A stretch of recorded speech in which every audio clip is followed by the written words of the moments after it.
अस्सलाम वालेकुम। आइए शुरू करते हैं मॉड्यूल 2, जिसमें हम देखेंगे कि आईओटी की हिस्ट्री क्या है और इसकी बेसिक्स क्या हैं। सो हिस्ट्री की तरफ देखें अगर, तो आईओटी जो है वो इस टर्म के अलावा भी काफ़ी इस टर्म को यूज़ करने के अलावा पहले बहुत इस्तेमाल होती रही है,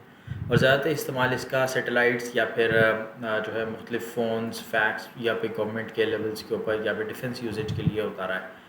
वहाँ पर इंफॉर्मेशन जो है इस तरीके से पहुँचाई जाती रही हैं और रिमोट मॉनिटरिंग होती रही है। ये सब चीज़ें पहले मौजूद थी, लेकिन आईओटी के कॉन्सेप्ट के साथ मौजूद नहीं थी। फिर पहली दफ़ा जो है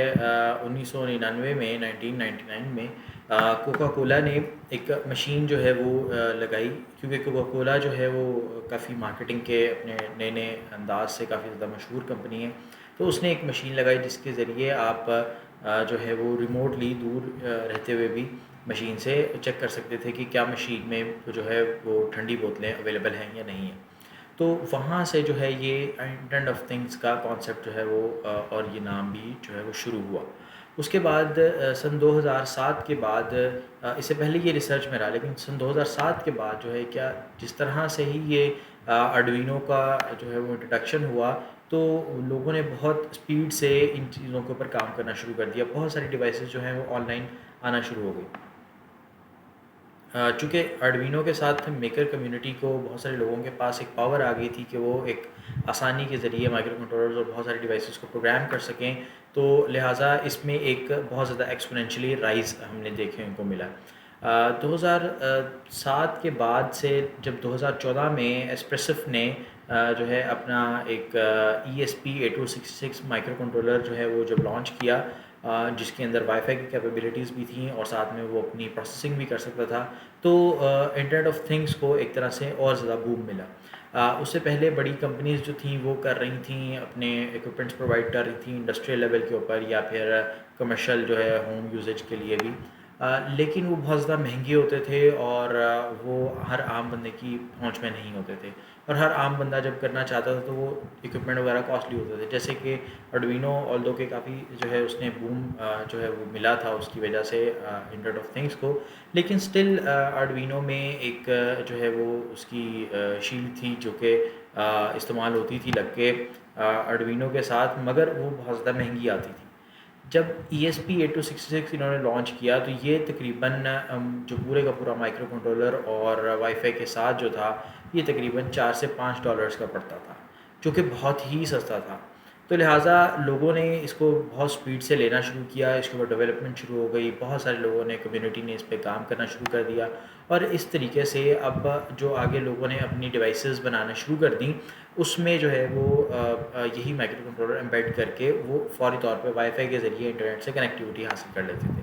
सो ये जो हमारा कोर्स होगा, इसमें भी हम इसी को माइक्रो कंट्रोलर को आगे लेके चलेंगे।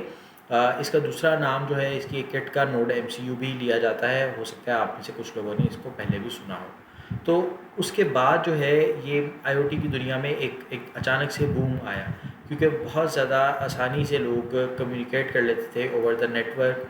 जो है वो माइक्रो कंट्रोलर्स के ज़रिए। चूँकि उस वक़्त तक जो है हमारी इलेक्ट्रॉनिक्स की कॉस्ट भी बहुत ज़्यादा कम होती चली जा रही थी माइक्रो कंट्रोलर की दुनिया में आर्डुइनो के बाद से, और बहुत सारे इसमें कंट्रोलर्स जो हैं वो शामिल भी होते जा रहे थे। तो लिहाजा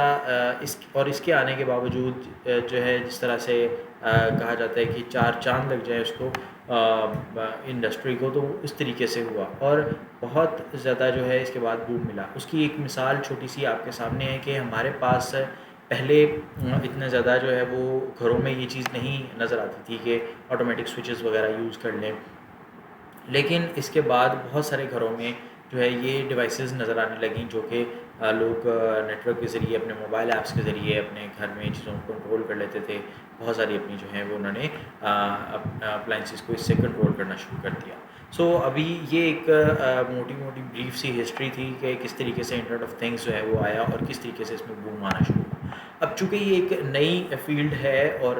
अभी रिसेंटली एक तरह से आई है, तो इसका स्कोप सिर्फ यहाँ तक ही नहीं है। इसका स्कोप सिर्फ आप इस चीज़ को मत समझें कि ये यहाँ से जो है वो हार्डवेयर तक महदूद है। इसका स्कोप जब हार्डवेयर ने नेटवर्क के साथ कनेक्ट कर दिया, अपना सारा इन्फॉर्मेशन नेटवर्क में भेजना शुरू कर दिया, तो इसका स्कोप बहुत ज़्यादा बढ़ जाता है। जो काम आप जो है वो सॉफ्टवेयर के ज़रिए कर सकते हैं, जो चीज़ें इम्प्लीमेंट कर सकते हैं, वो तमाम की तमाम आप की एक्सेस वो हार्डवेयर के डेटा के साथ वो हो जाती है उसी टाइम, जैसे ही वो डेटा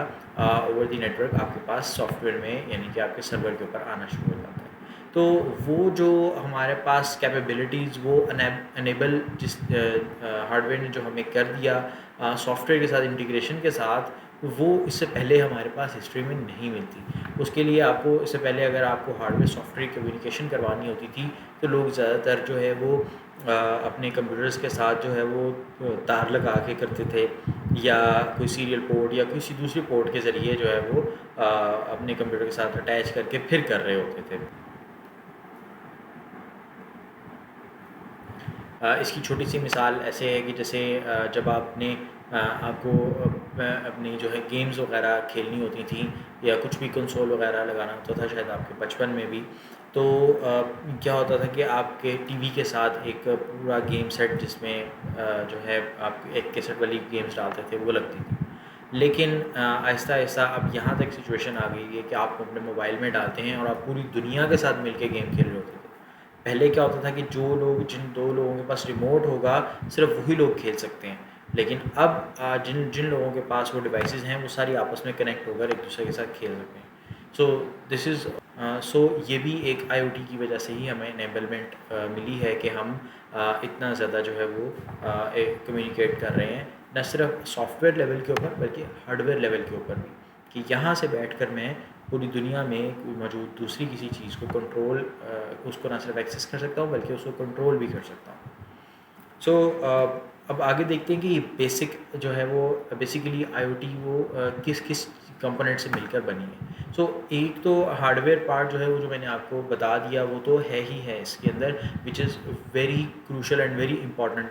पार्ट। बट उसकी इंटीग्रेशन कहीं ना कहीं, उसने डेटा कहीं ना कहीं तो अपना भेजना है, तो उसमें हमारे पास सारी की सारी कम्युनिकेशन पार्ट और हमारी उसके साथ जो इंटीग्रेशन है सर्वर की, और वो सॉफ्टवेयर के ज़रिए नेटवर्क के ज़रिए वो सारी भी उसमें आ जाती है। So that is the second part of the IoT.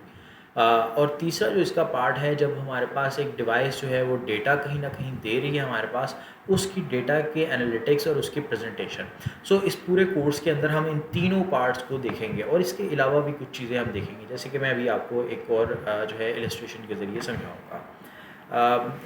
यहाँ तक हमारा तकरीबन जो है वो ये दूसरा मॉड्यूल भी जो है वो ख़त्म होता है। इसमें आपको पता चला कि आपने आईओटी की कुछ बेसिक बैकग्राउंड क्या है, किस तरह से इस स्टार्ट हुई और किस तरीके से बूम इसमें आना शुरू हुआ, और अब जो है हम और इसकी बेसिक कंपोनेंट्स कौन कौन से हैं मेजर। नेक्स्ट जो है हम इस पे देखेंगे कि हमारे लर्निंग गोल्स क्या हैं मॉड्यूल 3 में, और हमने क्या क्या इस कोर्स में सीखना है और क्या क्या नहीं सीखना, which is very important to know कि हम क्या क्या चीज़ें नहीं करेंगे, सो दैट जब आपको पता होगा कि हम क्या क्या चीज़ें नहीं करेंगे तो आपको एक क्लैरिटी होगी कि इस कोर्स को जो है कहाँ तक ये कोर्स मुझे जो है वो चीज़ें सिखाएगा, और उसके बाद जो है आप जो चीज़ें आपको लगता है कि मैंने इस फील्ड में इस जगह पे एक्सेल करना है, आप उसको आगे परस्यू किस तरह से कर सकते हैं। तो आइए चलते हैं अपने मॉड्यूल 3 की तरफ।